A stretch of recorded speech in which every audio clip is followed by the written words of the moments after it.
اعوذ باللہ من الشیطان الرجیم بسم اللہ الرحمن الرحیم الحمد للہ رب العالمین الرحمن الرحیم مالک یوم الدین ایاک نعبد و ایاک نستعین اهدنا الصراط المستقیم صراط الذین انعمت علیہم غیر المغضوب علیہم ولا الضالین من یطع الرسول فقد اطاع اللہ ورسولہ ان کنتم مؤمنین۔ حمد و ثنا کے بعد یسبح للہ ما فی السماوات و ما فی الارض الملک القدوس العزیز الحکیم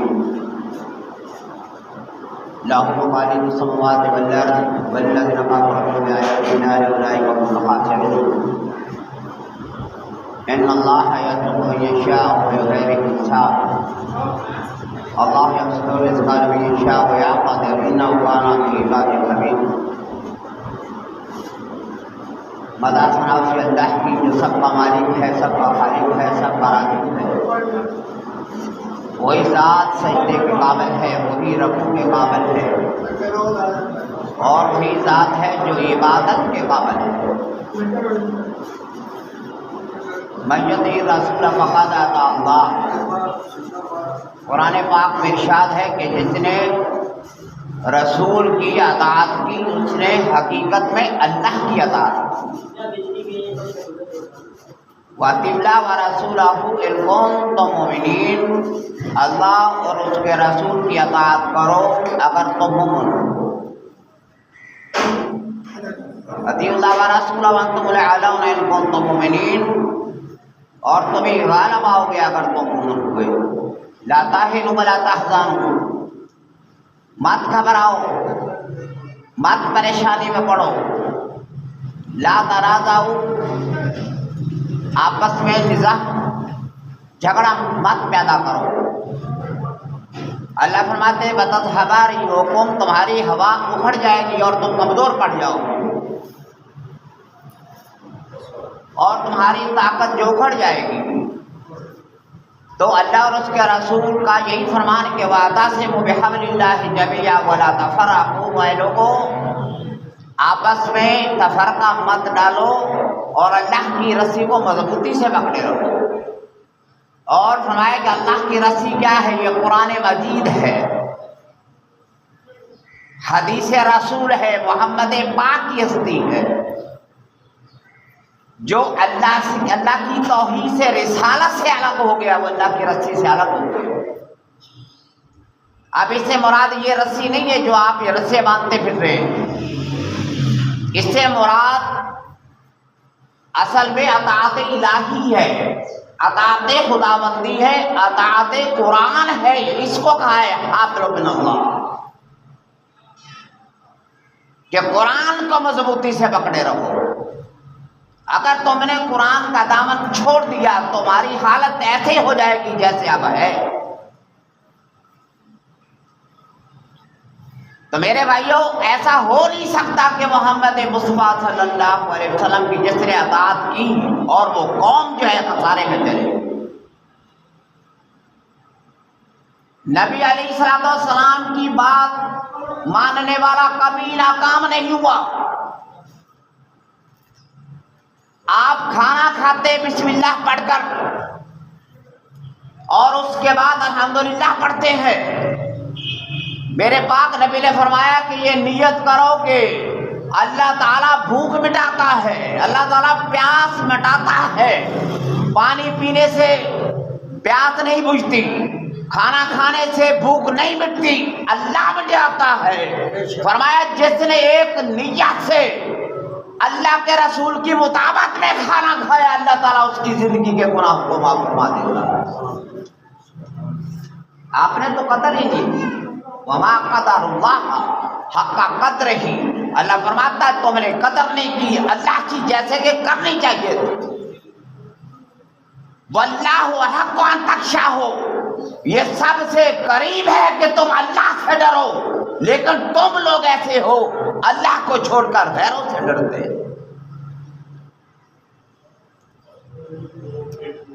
بھائی اللہ کی محبت میں مرنے والے، اللہ کی محبت میں چلنے والے کبھی ناکام نہیں ہوئے۔ نہ اس دھرتی پر نہ کام، نہ پل صراط پر، نہ حوض کوثر پر، اور قیامت کے دن اللہ فرماتا ہے کہ ان کو اعمال نامہ ان کے دائیں ہاتھ میں پکڑا دیا جائے گا اور کہے گا فَيَقُولُ هَاؤْمُ اقْرَءُ كِتَابِيَهْ۔ ہے بٹ کتنی خوشی کی بات ہے کہ اللہ نے اعمال نامہ مجھے دائیں ہاتھ میں دیا، اس وجہ سے کہ انی ظننت انی ملاق حسابیہ، مجھے یہ پتا تھا، کہتا مجھے یقین تھا، میں دنیا میں سوچا کرتا تھا کہ میرے اللہ سے جا کر ملاقات کرنی ہے، تو جو بھائی اللہ سے ملنے کا اشتیاق رکھتا ہے، اللہ فرماتا ہے کہ وہ بندہ ساری زندگی سوچتا رہا کہ میرے اللہ سے ملاقات کرنے نیک عمل کرتا رہا، آج اللہ کہتا ہے جا فَهُوَ فِي عِيشَةٍ رَاضِيَةٍ، جا تمہاری زندگی ایسی عیش کی ہے، میری رضا تیرے ساتھ ہے۔ اللہ فرماتا ہے جو کچھ بھی تو چاہتا ہے میں تجھے دینے کو تیار ہوں۔ بھائی اللہ کی یہی تو بات ہے، اللہ کہتا ہے تو کیا مانگتا ہے مجھ سے مانگ۔ بھائی اللہ جل شانہ فرماتے میری اطاعت کر، محمد مصطفیٰ فرماتے کہ اللہ کو مان، ان تؤمن باللہ والیوم الآخر، اللہ کو مان، روز آخرت کو مان، فرشتوں کو مان، کتابوں کو مان۔ تو جب اللہ کہتا ہے کہ مجھے مان، فرشتوں کو مان، روز آخرت کو مان، کتابوں کو مان، فرشتوں کو مان، تو جب ایک آدمی اصول دین کو مانتا ہے اس میں تفریق پیدا نہیں کرتا، تو اللہ کہتا ہے کہ وہ ایمان والا ہے، اس کے عمل کم بھی ہوئے تو انشاءاللہ وہ قیامت کے دن جنت میں جائے گا۔ میں اپنی رحمت کے صدقے امت محمدیہ کو اللہ تعالیٰ کہتا ہے میں نجات دینے والا۔ لیکن رسول پاک کی بات بھی تو مانو نا، ہم رسول پاک کی محبت کی بنیاد پہ باتیں کرتے ہیں، ہم رسول اللہ صلی اللہ علیہ وسلم کی محبت میں بات کرتے ہیں، وہی نبی فرماتا ہے کہ بندے یتیم کا حق نہ کھا، سود نہ کھا، کسی کے ساتھ بدکاری نہ کر، وَتَصُومَ رَمَضَان، روزے رکھ، وَتَحُجَّ الْبَیت، حج کر، ان کا لَکَ مَالٌ، اگر تیرے پاس مال ہے، اور وَتُصَلِّ اثْنَتَیْ عَشَرَ رَکعَةٍ، دن کے اندر 12 رکعتیں سنت کی اپنے اوپر لازمی کر لے، 2 صبح کی، 4 ظہر کی، فرض کے بعد کی 2، مغرب کے بعد 2، عشاء کے بعد، وتر سے پہلے۔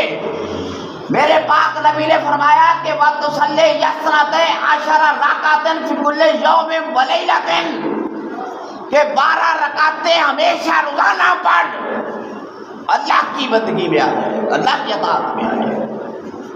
فرمائے وَالْوِتْرِ لَا تَتْرُكُوا فِی کُلِّ یَوْمٍ وَلَیْلَةٍ، اور رات کو کبھی بھی وتر کی نماز نہ چھوڑ، وَالْوِتْرِ لَا تَتْرُكُوا فِی کُلِّ لَیْلَةٍ،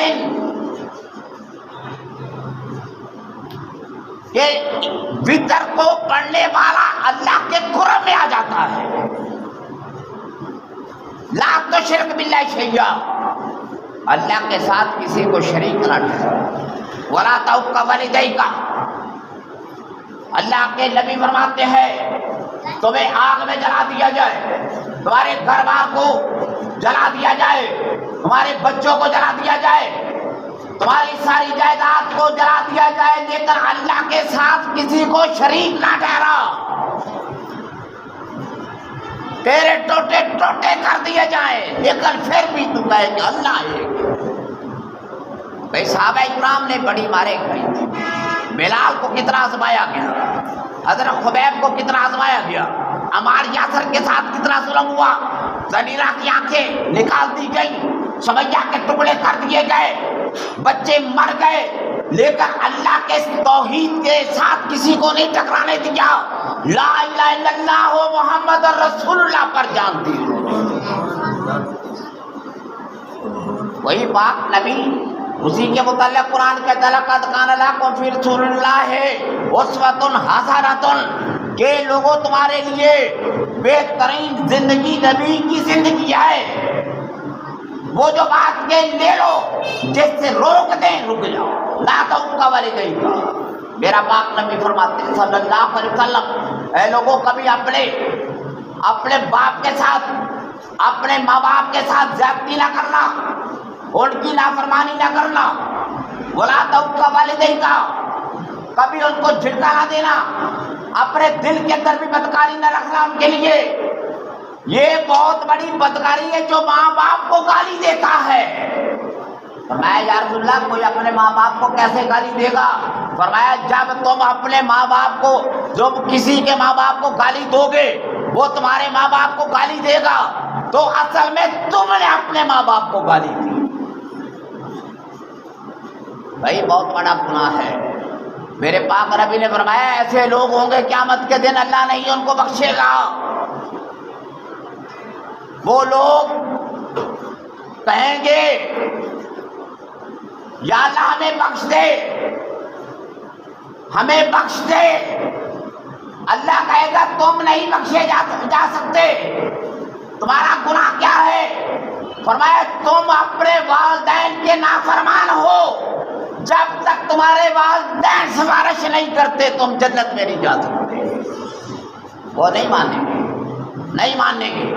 پھر مولا پاک اللہ جل شانہ محمد مصطفیٰ کو شفاعت کے لیے ان کے ماں باپ کے پاس لے کر جائے گی اور محمد مصطفیٰ ان سے کہیں گے کہ یہ جنت کے اندر جتنے بھی محلات ہیں تمہارے ہیں، اپنی اولاد کو بخش دو۔ نہیں میرا پاک پیغمبر تو دنیا بھی تمہارے لیے رحمت، آخرت میں بھی رحمت۔ اور وہ لوگ جو بخشے جانے کے قابل بھی نہیں تھے محمد مصطفیٰ کی سفارش سے جنت میں داخل۔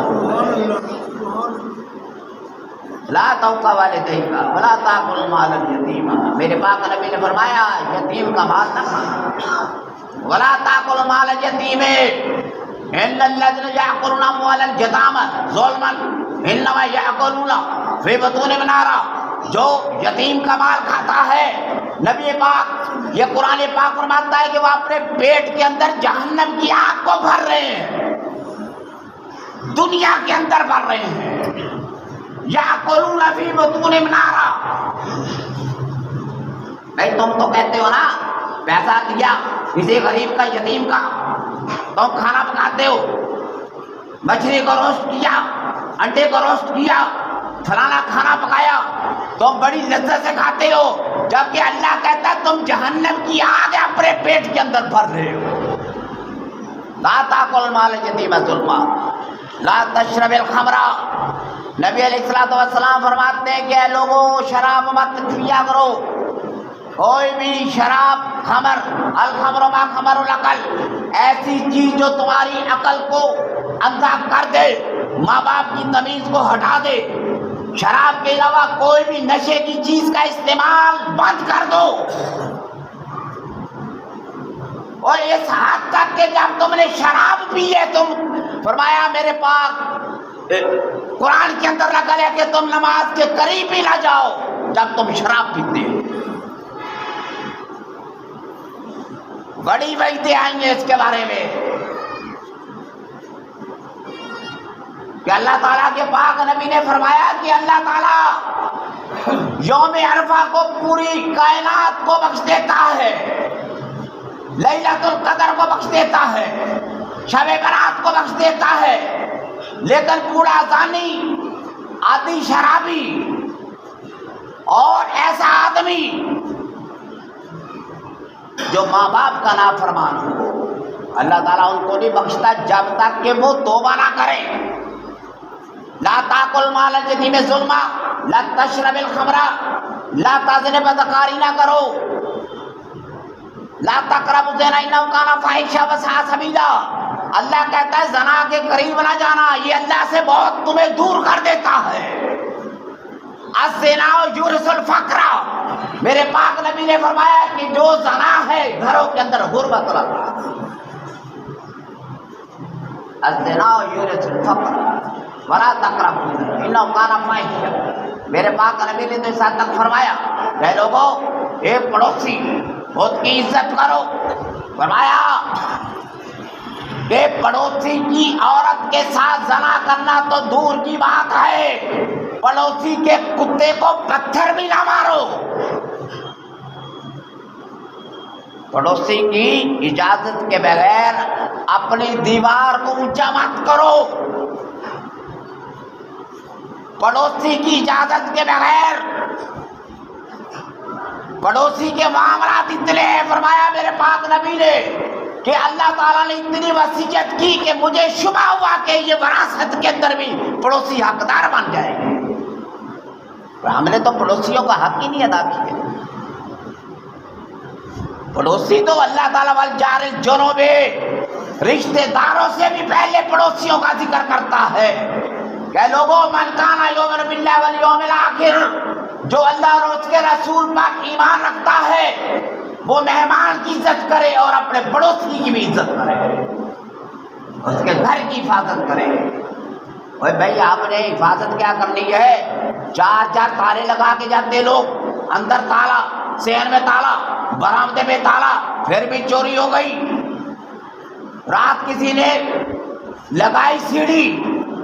اوے اللہ کے بندے، مسلمانوں کا معاشرہ تو یہ ہونا چاہیے تھا کہ 40 گھر ادھر کے آگے کے پیچھے کے، اور یہ گواہی دے دیں قیامت کے دن تو اللہ کہتا ہے میں ایک جہنمی کو جنت میں بھیج دوں گا اگر 40 پڑوسی اس کی گواہی دے گے ایمان والا۔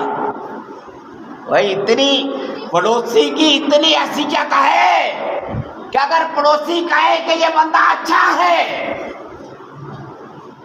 جیسے نبی نے فرمایا کہ 40 آدمی تیرے جنازے پر آئے، انہوں نے نماز جنازہ پڑھا تو قریب اللہ تعالیٰ تمہیں معاف فرما دے گا، تو ہم نے کیا کیا بھائی؟ پڑوسی جو ہمارے قریب میں رہتا تھا اس نے کیا کیا، اس کے گھر کے اندر 2 تولے تھے، وہ بھی تم نے لگائی سیڑھی، راتوں رات وہ بھی ٹوبے بھی اتار لی، بیوہ عورت تھی اس کا سامان بھی اٹھا لیا، اس کی بیٹی کا جہیز تھا وہ بھی اٹھا لیا، پھر سڑکوں پر آ کر نعرے لگانے شروع کر دیے دوسرے دن، سیدی مرشدی سیدی مرشدی۔ یہ ہمارے کارے کرتوت ہے، یہ پیغام دینا چاہتے ہیں لوگوں کو۔ اور میرے بھائیوں، یہ جو جلسوں جلوسوں کے اندر اچھلنے والے وہی لوگ ہیں جو زیادہ جرائم پیشہ ہیں، ان کی دال نہیں گلتی اور کسی طرح۔ لا تاکل مال الیتیم ظلما، لا تشرب الخمر ولا تزنی ولا تحلف باللہ کاذبا، مت جھوٹی قسم اٹھا، جھوٹی قسم۔ اللہ کے نبی کہتے ہیں تم سچے ہو پھر بھی قسم نہ اٹھاؤ، تم جھوٹے ہو پھر بھی قسم نہ اٹھاؤ، وانتم صادقون لا تحلف باللہ کاذبا، قسم نہ اٹھاؤ۔ ہاں کوئی وقت آ جائے مجبوری ہے تو مجبوری میں تو اٹھانی پڑتی ہے، جائز عمل ہے، لیکن ایسے ہی معاملہ سے بچنا چاہیے۔ کل کو اللہ کی تقدیر نازل ہوئی تو لوگ کہیں گے بھائی اس نے قسم اٹھائی تھی اس لیے اس کا نقصان ہو گیا۔ اللہ کے وہ معاملہ نہیں ہے، کسی کا بچہ مر گیا یا کسی کی ماں مر گئی، کسی کا نقصان ہو گیا، وہ تھا بھی سچا، اس نے قسم اٹھائی، اور تم لوگ کبھی بھی اعتبار نہیں دلا سکتے لوگوں کو، لوگ ہمیشہ باتیں کریں گے اس نے قسمیں اٹھائی تھی، تیرا کوئی اعتبار نہیں کرے گا، اس لیے بچو۔ لا تحلف باللہ کاذبا، نہ قسم اٹھایا، معاملے کو ویسے طے کر لو، بیٹھ کے پنچایت میں طے کر لو۔ لا تشہد شہادۃ الزور، اور جھوٹی گواہی مت دو۔ ادلت شہادۃ الزور بالاشراک باللہ، جھوٹی گواہی دینے والا، میرا پاک نبی صلی اللہ علیہ وسلم فرماتے ہیں ادلت شہادۃ الزور بالاشراک باللہ، وہ اللہ کے ساتھ شرک کرنے والا ہے جو جھوٹی گواہی